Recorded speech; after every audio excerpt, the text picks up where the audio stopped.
함께 사사기 말씀 나누겠습니다. 오늘 사사기 강의 13번째 시간인데요. 오늘 같이 보실 본문은 사사기 6장 11절부터 24절에 있는 말씀입니다. 큰 용사, 이런 제목으로 오늘 함께 은혜 나누겠습니다. 사람들은 누구든지 각자의 마음속에 상처를 안고 있습니다. 아마 상처 없으신 분들은 아무도 없으실 겁니다. 그래서 중요한 것은요, 내가 상처받지 않고 상처 없이 사는 것이 아니라 그 상처를 경험했음에도 불구하고 어떻게 그것을 치료하고 이길 수 있는가, 이것이 중요한 겁니다. 여러분, 상처가 있는 사람들이라고 다 실망하고 절망하고 포기하지 않습니다. 상처를 경험했음에도 불구하고 행복한 인생을 사시는 분들이 많이 계십니다. 여러분, 우리 그리스도인들, 우리도 마음에 상처가 있지만 하나님의 은혜로 그 상처가 싸매지고 단련되고 치료되어서 하나님 앞에 쓰임받고 또 우리 삶에 건강한 그런 여러분들과 제가 될 수 있기를 간절히 바랍니다. 오늘 우리가 사사기 6장 본문을 보고 있는데요, 마음의 상처를 크게 입은 한 사람이 등장합니다. 여러분들 잘 아시는 바로 기드온이라는 사람입니다. 하나님과 기드온이 대화하고 있는데요, 그 대화 속에서 기드온의 마음에 어떤 상처들이 있는지가 잘 표현되어 있습니다. 먼저 그 상처들을 좀 살펴보죠. 이 기드온에게는요, 깊은 절망감이 있었습니다. 이 이스라엘은요, 지금 미디안의 압제, 통치, 박해 속에 지내고 있습니다. 무려 7년간 그런 어려움을 당하고 있습니다. 그런 어려움 속에 13절에 보시면 이 기드온이 하나님께 이렇게 얘기합니다. 하나님이 함께 하신다면 어떻게 우리 민족에게, 우리나라에 이런 일이 있을 수가 있습니까?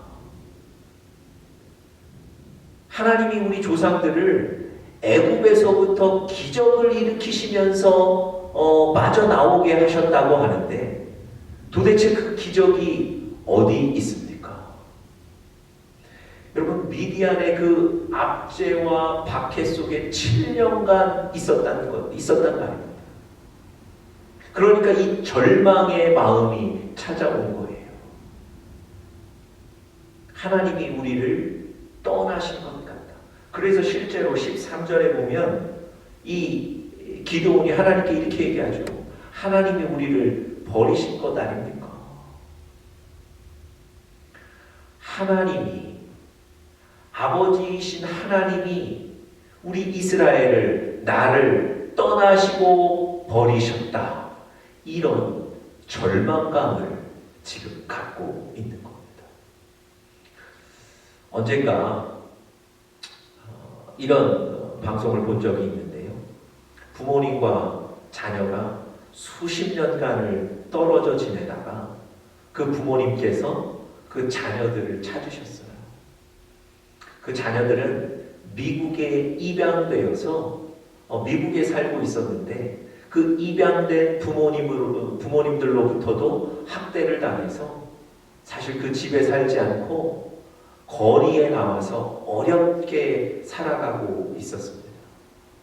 이 부모님들이 방송의 힘을 통해서 미국까지 와서 그 자녀들을 찾으신 거예요. 여러분, 그렇게 고생하고 어렵게 살고 있는 그 자녀들 보고 눈물이 나셨어요. 이 자녀들에게 다가가서 부모님 얘기를 했습니다. 그랬더니 이 자녀들이 아주 매몰차게 부모님에 대해서, 부모님을 거부하고 부정적인 반응을 보였습니다. 왜 그랬을까요? 뭐 정확히 표현되어 있지는 않았지만 부모님이 나를 버렸다는 것. 그 부모님이 나를 버려서 내가 미국에 와서 이 고생을, 이 학대를 당했다는 것. 여러분, 부모님이 나를 버렸다는 그 절망감 때문에 사실은 정신적으로도 이상 증세가 올 정도로 그렇게 큰 고통을 당하고 있었습니다. 여러분, 기도원도 마찬가지죠. 하나님이 우리를 버리신 것 아닙니까? 그 깊은 절망감 속에 쌓여 있는 겁니다. 또 한 가지 기도원이 가지고 있는 상처는요, 가시지 않는 두려움이었습니다. 11절의 기도원의 얘기를 보시면 우리가 좀 유추할 수 있는데요. 기도원이 미디안 사람에게 알리지 아니하려 하여 밀을 포도주 틀에서 타작하고 있었다고 얘기합니다. 여러분, 기도원이 왜 밀을 큰 마당에 나가서 타작하지 않고 그 좁은 포도주 틀에서 타작을 하고 있었을까요? 그 이유도 제가 조금 전에 읽어드렸는데요. 11절에 나오죠. 미디안 사람에게 알리지 아니하려 하여. 여러분, 미디안 사람들에게 들키면 어떻게 됩니까?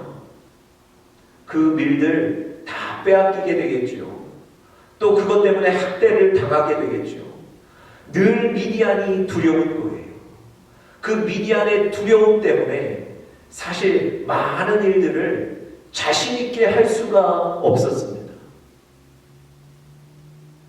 포도주 틀에 숨어서 이렇게 그 밀을 타작하고 있는 것, 이 모습을 통해서 기도원 안에 있는 정말 씻기 어려운 두려움이 있다는 것, 가시지 않는 그 두려움이 있다는 것을 우리가 또한 볼 수 있습니다. 또 이 기도원에게는요, 이찬수 목사님의 책을 빌려서 얘기하자면 무력감이 자리 잡고 있습니다. 여러분, 무력감이라는 게 무엇이죠? 무언가 새로운 일을 시도할 용기나 힘이 없는 거예요. 무언가 새로운 일을 시도할 마음에 힘이 없는 거예요. 그래서 늘 그 자리에 그냥 머물러 있는 것, 이게 바로 무력감입니다. 그 자리를 벗어나면, 그 자리를 박차고 나오면 새로운 환경을 기다리고 새로운 소망을 볼 수 있는데 그렇게 할 힘이 없는 거예요. 너무나 안타까운 겁니다. 이 기도원의 15절, 기도원의 얘기에서 우리가 이 무력감도 좀 유추할 수 있습니다. 15절 보시면 기도원이 하나님에게 대답할 때 이렇게 대답하죠.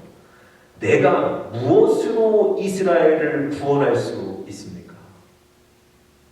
보소서, 나의 집은 므낫세 중에 극히 약하고 나는 내 아버지 집에서 가장 작은 자입니다. 여러분, 지금 기도원에게 어떤 마음이 있습니까?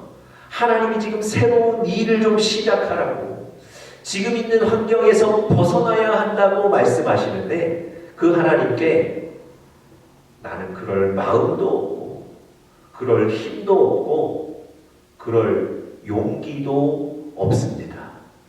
자기 자신이 가지고 있는 이 무력감에 대해서 하나님께 표현하는 거예요. 여러분, 이 모든 것들이 기도원 마음에 있는 상처입니다. 씻어내기 쉽지 않은 상처들이 그의 마음에 자리 잡고 있는 거예요. 절망감, 또 두려움, 아무것도 시도할 수 없는 무력감.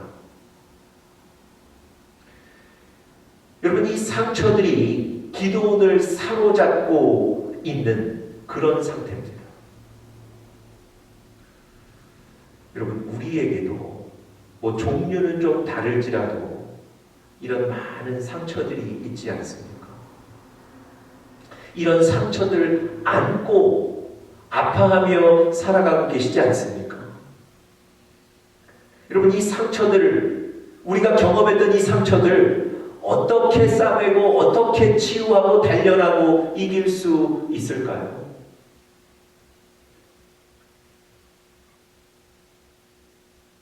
여러분, 오늘 우리가 본문을 6장 마지막까지 읽지는 않았지만 오늘 우리 사사기 내용을 보시면 그 기도원이 이스라엘의 리더가 됩니다. 그 기도원이 미디안과의 전투의 장수가 됩니다. 그 기도원이 이스라엘을 미디안의 손에서 건져냅니다. 어떻게 이 일이 가능했을까요? 놀랍게요, 하나님이 이 기드온을 향해서 큰 용사라고 부르세요. 자, 우리 12절 본문 한번 보시겠습니까? 여호와의 사자가 기드온에게 나타나 이르되, 하나님이 말씀하시는 거죠. 큰 용사여. 아니, 하나님이 그 상처 많은 기드온에게 큰 용사라고 부르시고 계신 거예요. 여러분, 이 큰 용사라는 이 어구에는 아마 여러 가지 의미가 담겨 있을 겁니다. 미디안과의 전투에 나갈 수 있는 용기가 생겼다는 것, 그 전투에 나가서 군사들을 다스릴 수 있는 용기와 또 리더십이 생겼다는 것, 실제로 전투 현장에 나아갈 수 있는 어떤 육신의 건강함도 생긴 것, 이 모든 것을 표현할 겁니다. 여러분, 그 상처 많던, 그래서 무력감에 빠져있던 이 기드온이 어떻게 큰 용사가 됐을까요? 아니, 하나님이 어떻게 큰 용사로 만드셨을까요?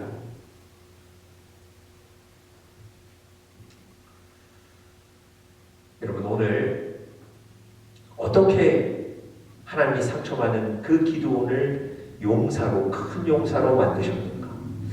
큰 용사가 되기 위해서 하나님은 어떤 조건들을 제시하셨는가를 오늘 본문 통해서 세 가지로 좀 살펴보면서 우리에게 큰 도전과 또 상처를 치유하는 회복의 시간이 되시기를 간절히 축복합니다. 첫 번째로요, 하나님이 함께 하시면 큰 용사가 됩니다. 하나님이 함께 하시면 큰 용사가 됩니다. 12절에 보시면요, 하나님께서 기드온을 큰 용사라고 부르신 한 가지 근거, 이유, 조건이 설명되어 있습니다. 큰 용사여, 여호와께서 너와 함께 계시도다. 여러분, 다른 이유가 없습니다. 하나님께서 기드온을 큰 용사라고 부르신 것, 하나님께서 기드온을 큰 용사로 만드신 것, 그 조건 하나가 무엇입니까?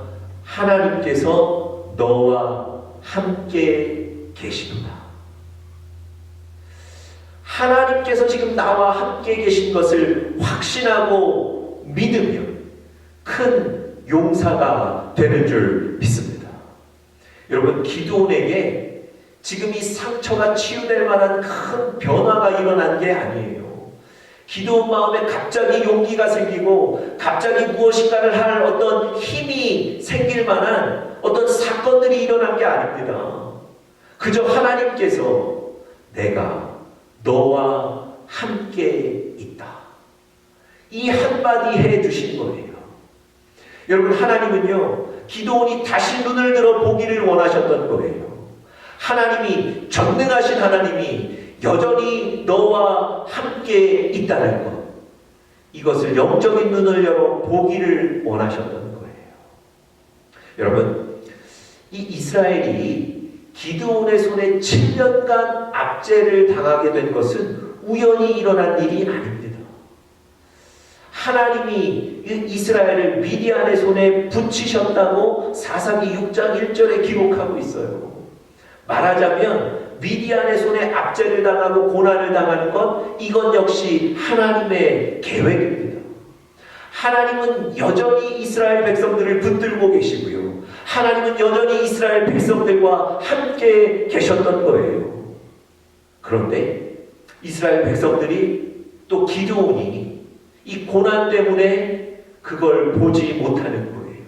하나님이 나와 함께 계심을 잊고 있는 겁니다. 하나님은요, 내가 여전히 너와 함께 있다. 이것이 능력이다. 이것이 힘이다. 그 얘기를 지금 기드온에게 상기시켜 주시는 겁니다.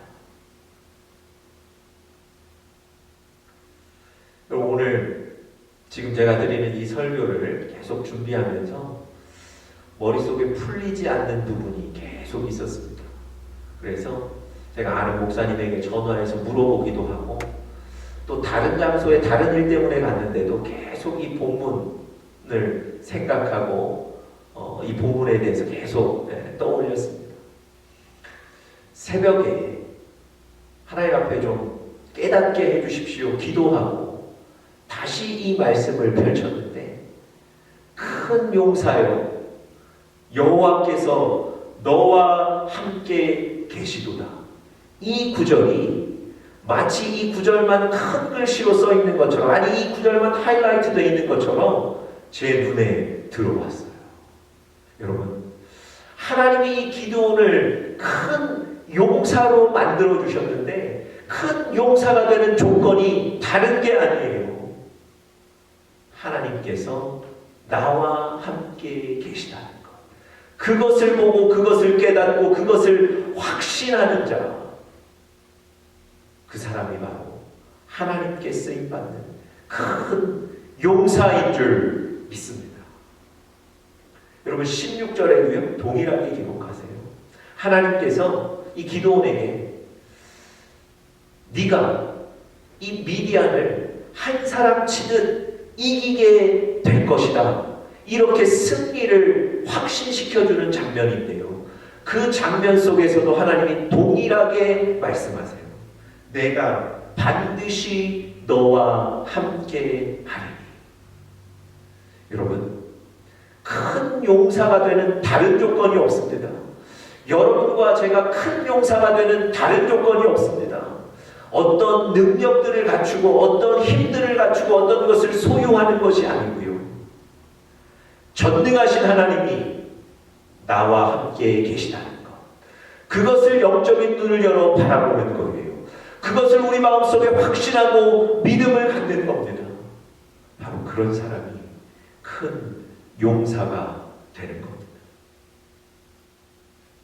여러분, 사무엘 하 6장에 보시면요, 다윗이 하나님의 궤를 자기가 머물고 있는 다윗성으로 옮겨오는 그런 장면이 있습니다. 다윗이 그 하나님의 궤를 옮겨오면서 얼마나 즐거웠는지 춤을 추었다 그랬습니다. 여러분, 근엄해야 될 왕이 백성들 앞에서, 수많은 군사들 앞에서 춤을 추었다는 거예요.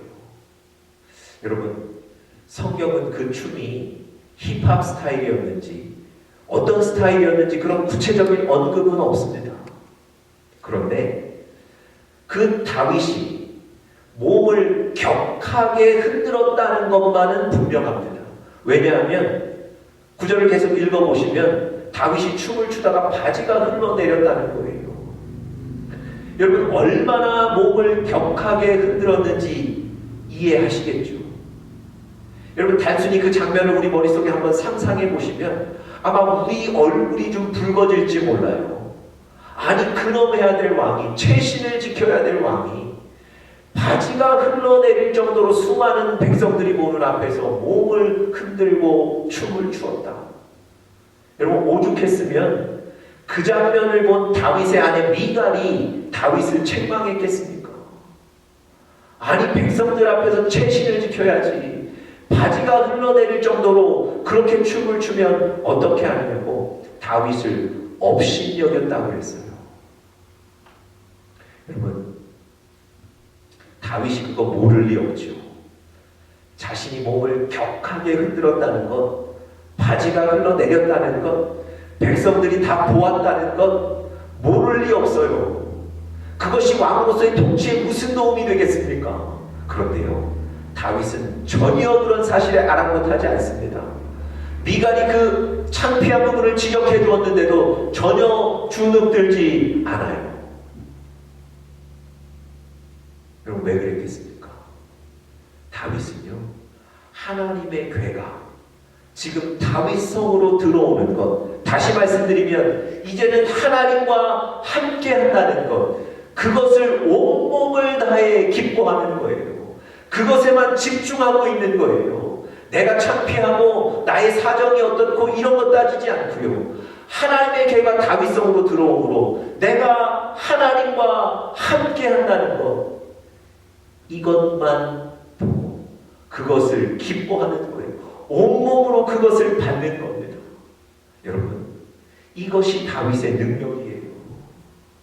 다윗이 왕이 되고 왕으로서 정말 이스라엘을 잘 통치하고 하나님께 귀하게 칭찬받고 쓰임받을 수 있었던 그의 능력, 바로 이거예요. 하나님이 함께 하심을 기뻐하는 것, 하나님이 함께 하심을 확신하는 것. 여러분, 여러분들과 저도 우리 삶의 현장에서 하나님으로 인해 상처도 이길 뿐만 아니라 삶의 현장에서 승리해야 되지 않겠습니까? 이 기도처럼 승리해야 되지 않겠습니까? 여러분, 다른 이유가 없어요. 다른 원인이 없습니다. 하나님이 지금 나와 함께 계시다는 것, 그것을 믿는 거예요. 그것을 확신하는 거예요. 영적인 눈을 열어서 그것을 바라보는 겁니다. 여러분, 그런 큰 용사 되시기를 간절히 축복합니다.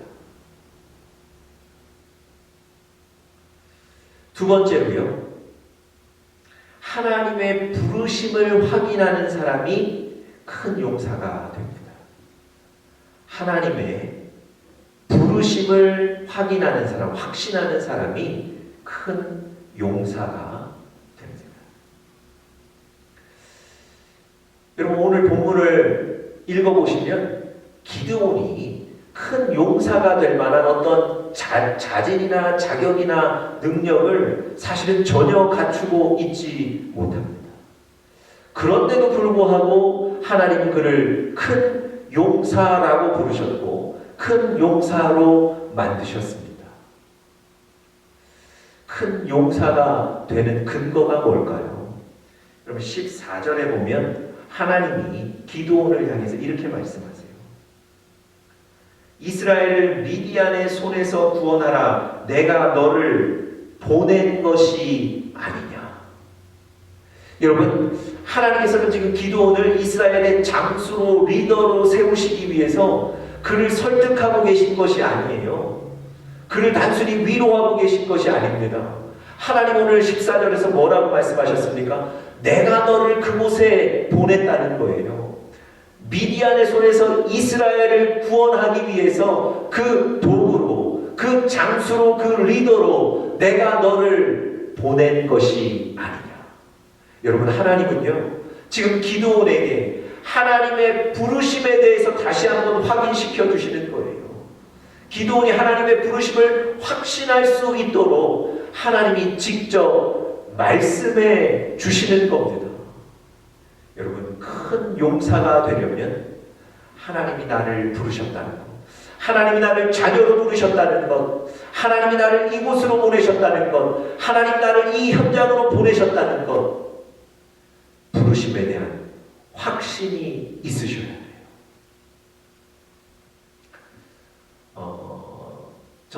어느 전도사님이 목사 안수를 받기 위해서 지방의 목사님들로 구성된 시취위원회에 가서 시취를 받습니다. 쉽게 말씀드리면 이 전도사님이 목사 안수를 받을 수 있는 어떤 기본적인 자질과 자격을 갖추었는지를 선배 목사님들께서 심사하시는 과정입니다.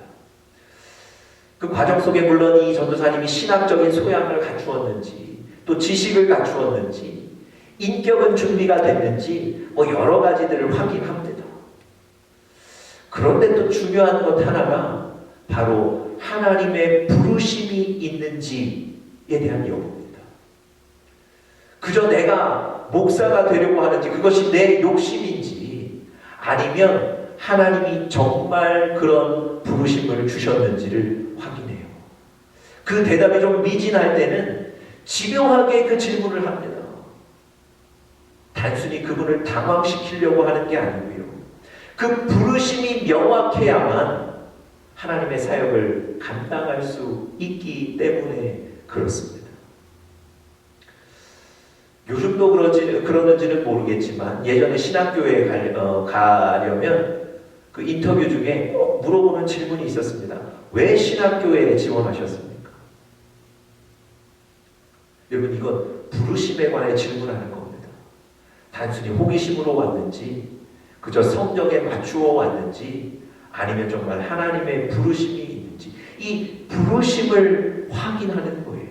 그것이 그만큼 중요하기 때문에 그렇습니다. 여러분, 하나님의 부르심을 확인하면 좀 어려움이 있어도 자리를 지킬 수 있는 거예요. 좀 힘들어도 하나님의 부르심이 나를 지지해 주는 겁니다. 여러분, 사무엘 하 6장으로 다시 좀 돌아가 보려고 합니다. 아까도 말씀드렸지만 이 다윗의 부인 미갈이 다윗의 잘못을 지적하죠. 다윗의 자존심을 긁습니다. 채심 지켜야 하는 그놈해야 할 왕이 바지 내려오는지도 모르고 수많은 백성들 앞에서, 군사들 앞에서 춤을 추었다는 거죠. 수치를 다 드러냈다는 거예요. 어떻게 그럴 수 있냐고 나무랍니다. 여러분, 그런데 이상하게 다윗은 당당해요. 아니, 그 얘기 듣고 내가 그러지 말았어야 되는데 뭐 후회할 수도 있고, 자기 가슴을 좀 칠 수도 있고, 그런데 전혀 그러지를 않습니다. 아주 당당하게 그 부인 미갈에게 이렇게 얘기합니다. 하나님이 나를 택하사 나를 이스라엘의 주권자로 삼으셨으니 나는 여호와 앞에서 춤을 출 것이다. 여러분, 왜 이렇게 당당하죠? 왜 주눅들지 않습니까? 왜 후회하지 않습니까? 왜 포기하지 않습니까? 하나님이 나를 이스라엘의 주권자로 부르셨다는 이 부르심을 답하는 거예요. 이 부르심이 있기 때문에 그런 겁니다. 여러분, 하나님이 나를 부르셨다는 이 부르심이 여러분과 저를 큰 용사로 세워주는 거예요. 여러분, 목회자나 사역자들에게만 부르심이 있는 게 절대 아닙니다. 회사로, 가정으로, 혹은 학교로, 혹은 직장으로, 혹은 사업으로 하나님이 여러분을 부르시는 부르심이 있습니다. 여러분, 확인하셔야 되는 거예요. 하나님, 내가 정말 여기 가기를 원하십니까? 하나님, 내가 정말 여기 머물기를 원하십니까? 하나님, 내가 누구를 만나기를 원하십니까? 여러분, 하나님의 부르심을 확인하셔야 돼요. 그 부르심에 대해서 하나님은 분명히 응답하십니다. 그 부르심에 대한 확신이 여러분과 저를 큰 용사로 세우시는 겁니다. 마지막 세 번째로요, 하나님과 대화할 수 있는 사람이 큰 용사가 됩니다. 하나님과 대화할 수 있는 사람이 큰 용사가 됩니다. 문희곤 목사님이라는 분이 하나님의 음성을 듣는 것은 은사가 아닙니다 라는 책을 쓰셨는데요. 그 책에 이 사사기 6장 이 말씀을 가지고 이렇게 이분이 글을 쓰고 있습니다. 겁쟁이로 시작해서 큰 용사로 끝난 기도원을 보면 이런 질문이 떠오른다는 거예요. 겁쟁이가 큰 용사로 변하는 과정에서 기도원은 무엇을 했을까? 여러분, 정말 좀 궁금하지 않으십니까? 겁쟁이가 큰 용사로 변하는 그 과정 가운데 이 기도는 도대체 무엇을 했을까? 이 목사님 이렇게 얘기하세요. 그 답을 찾으려면 하나님과 기도원 사이에 끊임없이 오갔던 그 대화, 음성에 주목해야 한다. 결국 기도원의 성공 비결은 하나님의 음성을 듣고 순종하여 따라간 데 있다. 이렇게 얘기하세요. 여러분, 기도원은요, 하나님의 음성을 듣고 겁도 났을 것이고 또 한 번에 믿지도 못했고 의심도 들었고 그랬지만 중요한 것 한 가지는 하나님과의 대화를 계속 이어갔다는 거예요. 하나님과 대화할 수 있는, 하나님과 깊이 교제할 수 있는 능력이 바로 이 기드온에게 있었다는 겁니다. 기드온을 큰 용사로 만든 것은 그가 가진 어떤 능력, 소양, 자질이 아니라 하나님과 깊이 교제하는 능력이었습니다. 여러분, 우리가 그리스도인이잖아요. 그리스도인은 어떤 사람입니까? 하나님의 자녀지요. 하나님과 끊임없이 소통하는 사람, 하나님과 깊이 교제하는 사람. 여러분, 부모님과 자식 간에 허물없이 얘기하는 것처럼 하나님과 우리가 깊이 교제하고 얘기하고 대화하는 그 사람이 바로 그리스도인 하나님의 자녀입니다. 여러분은 그리스도인으로서 이런 능력을 갖고 계십니까? 하나님과 깊이 대화하고 하나님과 허물 없이 교제할 수 있는 이런 능력이 있으신가요? 혹시 이런 깊은 대화나 교제는 주일날 교회에 와서만 하십니까? 아니면 너무 바쁘셔서 하나님과의 대화나 교제를 못하고 계십니까? 아니면 아예 하나님과의 깊은 교제에 관심이 없으신가요? 여러분, 주의하셔야 돼요. 우리 그리스도인이 가지는 능력 다른 게 없습니다. 하나님과 깊이 교제하는 것. 하나님과 깊이 교제하는 것이 바로 기드온을 큰 용사로 만든 거예요. 여러분, 다른 것에 우리가 지금 관심 둘 것이 아니라 하나님과 깊은 교제를 매일매일 하고 있는가? 내가 매일 나의 사정을 하나님께 빠짐없이 아뢰고 있는가? 내가 오늘도 기대하며 하나님의 음성을 듣고 있는가? 말씀을 펴서 읽고 묵상하고 있는가? 여러분, 이 깊은 교제에 관심을 가지셔서 완전히 회복하시는 여러분들과 제가 될 수 있기를 간절히 축복합니다.